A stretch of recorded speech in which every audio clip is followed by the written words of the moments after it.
Today we're going to be talking about a special type of stupid, understanding intellectual blind spots. Today we're diving into the fascinating world of being spectacularly wrong while feeling exceptionally right. I'm talking about a special type of stupid, not the garden variety mistakes where you put salt in your coffee instead of sugar, but the systematic, often impressive displays of intellectual blind spots that plague even the brightest minds. Let's be clear, we're all susceptible to this, even you. Watching this video and thinking he must be talking about other people, then it's especially you. The remarkable thing about human cognition is that we've evolved to be wrong in predictable, consistent patterns. Patterns so reliable that you could set your watch. The most dangerous kind of stupidity isn't ignorance, it's certainty. The absolute conviction that that you were right, that you've got it all figured out, that your tribe has all the answers, the experts who agree with you are brilliant, and those who don't are corrupt. History is littered with people who were catastrophically wrong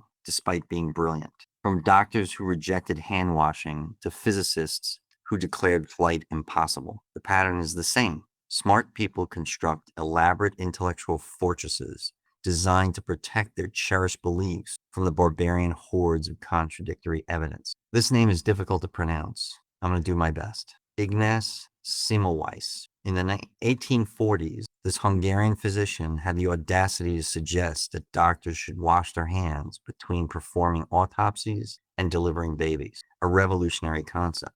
His colleagues, educated, intelligent doctors, not only rejected his ideas, but ostracized him completely.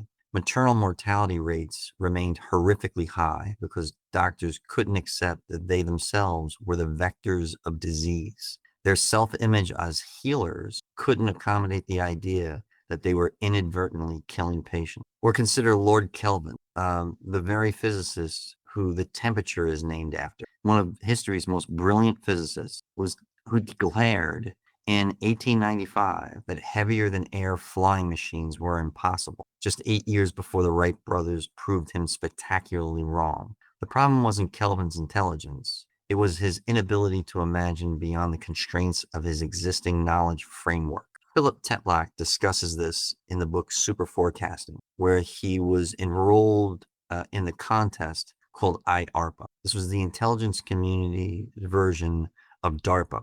They were attempting to course correct the hubris that existed at the CIA. In other words, could you out-CIA the CIA? Well, Philip Tetlock enrolled all sorts of talking heads, from the famous to the not so famous. What was fascinating was he monitored their progress and their ability to forecast the future. And it turns out fame has a negative correlation with accuracy. The more famous the talking head, the worse they were at forecasting the future. I believe because of what we're discussing here in this video. But what makes this special stupid so special? It's not that people are unintelligent, quite the opposite. It's that they're using their intelligence like a lawyer defending a client rather than a detective searching for truth. When confronted with information that challenges our core beliefs, our brains don't light up in the analytical regions associated with reasoning. Instead, they activate the same regions involved in personal identity and negative emotion. Being wrong doesn't feel like learning. It feels like dying. Consider motivated reason. Our brain's remarkable talent for finding evidence that supports what we already believe while dismissing anything contradictory. It's like having a research assistant who only brings you the documents that prove you right. In one fascinating study, researchers gave participants factual numerical data about the effectiveness of skin cream. When the identical data was relabeled about being about effectiveness of gun control, suddenly people's ability to correctly interpret the numbers depended entirely on their political views. Same numbers, different context, completely different conclusion. Here's where it gets really interesting. The more numerate people were, the better they were at mathematical reasoning. The more polarized their interpretations became. Their mathematical skills did not make them more objective. It made them better at twisting the data to support their pre-existing views. In many cases, education and intelligence don't solve this challenge. They exacerbate. We like to think that education is the antidote to stupidity. Get enough degrees, read enough books, and surely you'll be immune to intellectual failure. The evidence suggests otherwise. What education often provides isn't immunity to error, but a more sophisticated vocabulary with which to justify those errors.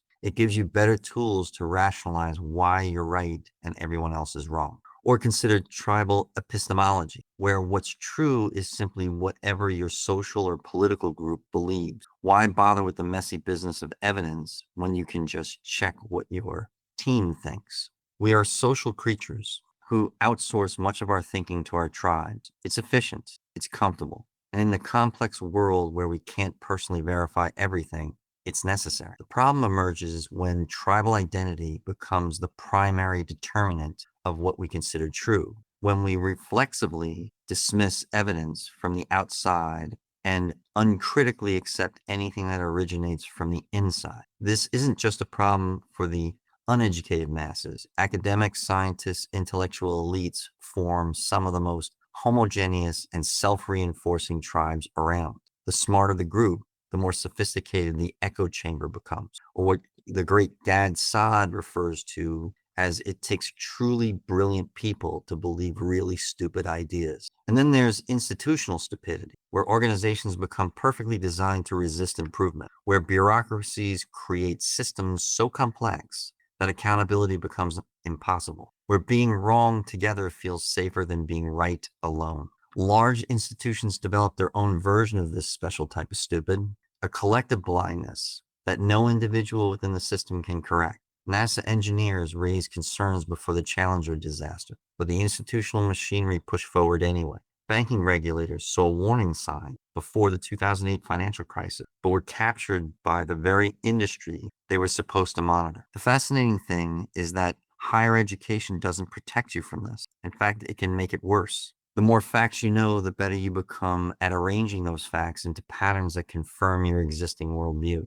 Let's talk about expertise for a moment. We typically think experts, we think of them as people who know more about the subject than the non-experts. That's only half the story. True expertise involves knowing what you don't know, having a clear map of the boundaries of your knowledge. The most dangerous experts are those who've lost sight of these boundaries, who become so specialized they've forgotten how to communicate with those outside their field. Want to spot someone suffering from an expertise blindness? Look for phrases like, the science is settled, or all serious people agree, or maybe no credible person disputes this. These are rarely statements about evidence, they're statements about tribal membership. In his remarkable book, Thinking Fast and Slow, Nobel Prize winning psychologist Daniel Kahneman describes an astonishing fact. After decades studying cognitive biases, he found himself still committing the very errors he won the Nobel Prize for documenting. Knowledge of bias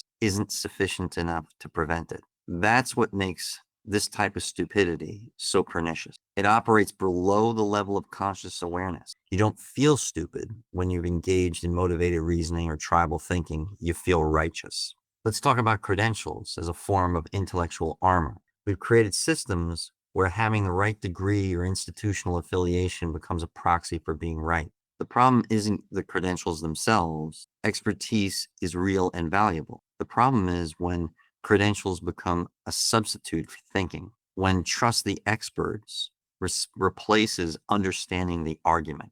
The history of every field is filled with credentialed experts who are catastrophically wrong, not despite their expertise, but because of it. Their specialized knowledge became a cage that trapped their thinking rather than a tool that expanded it. And then there's media stupidity, a special variant where being first matters more than being right, where complexity is sacrificed at the altar of simplicity, where the most important context is precisely what gets cut for time. We've created information ecosystems that reward certainty over accuracy, outrage over understanding, and speed over depth. Is it any wonder we're drowning in a special kind of stupid?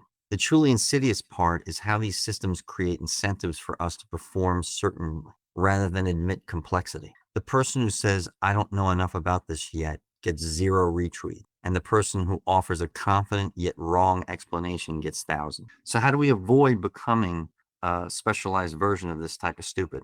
First, we embrace epistemic humility, the radical notion that we might be wrong about the things we feel certain about.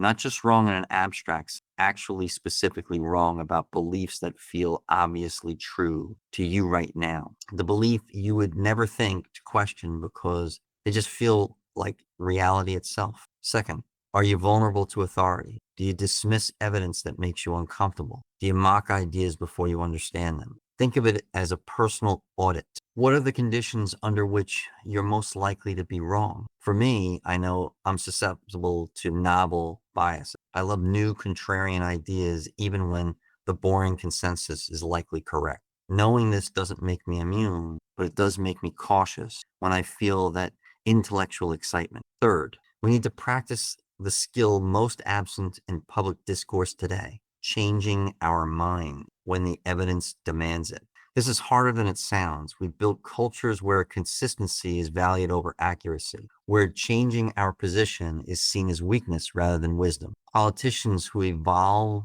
their thinking are labeled flip-floppers. Intellectuals who revise their views are accused of betrayal. But the willingness to update your beliefs in the light of new evidence isn't weakness. It's the core of intellectual strength. It's what separates the superficially clever from the genuinely wise. Let me offer some practical tools for combating our tendency towards this special type of stupid. First, keep a decision journal. When you make significant judgments or predictions, write them down. Not for what you think will happen, but why you think it. This creates a record that's immune to hindsight bias, that remarkable human ability to convince ourselves we knew it all along. Second, seek out people who have reached different conclusions from the same evidence, not just people who have different values. That's easy. But people who share your values yet interpret the world differently. These are your most valuable teachers. Third, practice steel manning rather than straw manning opposing views. Before you criticize a position,